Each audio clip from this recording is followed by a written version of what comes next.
Okay. All right, thank you. I'm Roy Humphreys, and at the May 11th RUSD board meeting, I introduced the agenda item for the modification of the Zoom meetings to be discussed and action. A most pathetic array of excuses by all board members was given for the continued exclusion of the constituents and their enslavement in spite of 21st century technology. Dr. Hayakawa has shown that school administration is not his forte and has been defrocked. Chairperson Venegas has shown that in spite of freedom provided by attorney Carlos Perez and Roy Humphreys and the departure of Donna Freeman with Roy Humphreys' blessing, he is unable and unwilling to empower the masses. Ms. Gallegos was given an honorary doctorate for having the good sense to say nothing. Mr. Chen and Malcolm are unworthy of comment.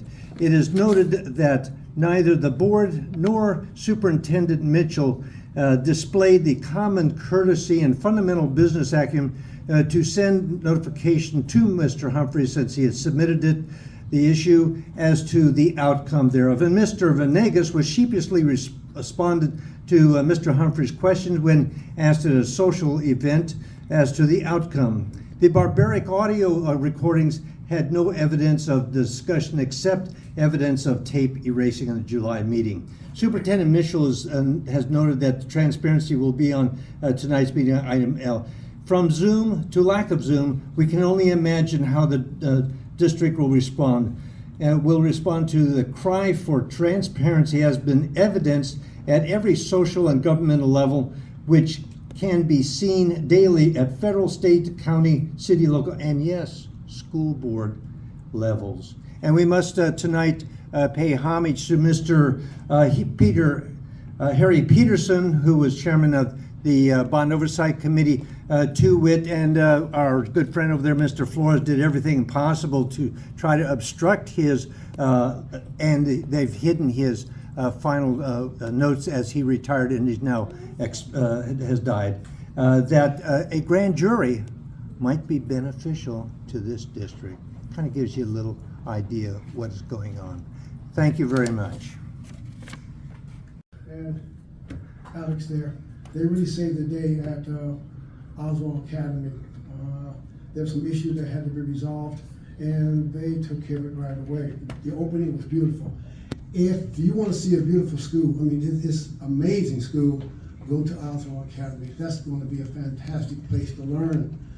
And I salute the board for making this happen. It is a sight for sore eyes, but it's truly a magnificent place. Let me talk about what Roy Humphreys was making mention of. Transparency. We need to be transparent. Parents cannot come here and speak as I am on this, Thursday at 7:30. They have things to do, and you should accept their ability to speak by way of Zoom. If you're not doing that, it leads me to believe that you're either hiding something, you're not transparent, or you're censoring. Maybe all of the above, I don't know.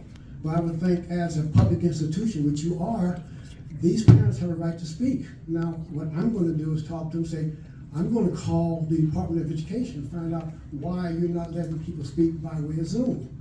Like I said, you're hiding something. That's what it comes down to. In terms of moving forward, we have great schools. We have new schools. We have professional development. We have outstanding teachers, good administrators. We have everything new, but we may be getting old scores again. If that happens, I'm going to abandon ship and hold all of you accountable, period. Because our kids deserve a lot more than they're getting. If the scores are not up, you gotta look in the mirror and say, where have I fallen short? How can I address this issue? What can I bring to the table to address this issue? Again, like I said 1,000 times, this is probably the best school district to work for in terms of needs. Schools, materials, teachers, high salary. I mean, you can't give it, there's no negative until the test scores come back. Then that's when you hang our heads and say, oh, what can we do now? Let's do more professional development. That's not the solution. The solution is, one word, accountability. And that's what we don't have. We don't have accountability. We're freelancing. We're flying by the seat of our pants. We need to start holding people accountable. Again, if you get a chance, go by and look at Oswald Academy and say thank you to the superintendent. Special thanks to Mr. Flores, Mrs. Lopez, sorry, like poet, superintendent, and board members. That is one magnificent structure. Thank you. Up next, we have Jellic Jaguar.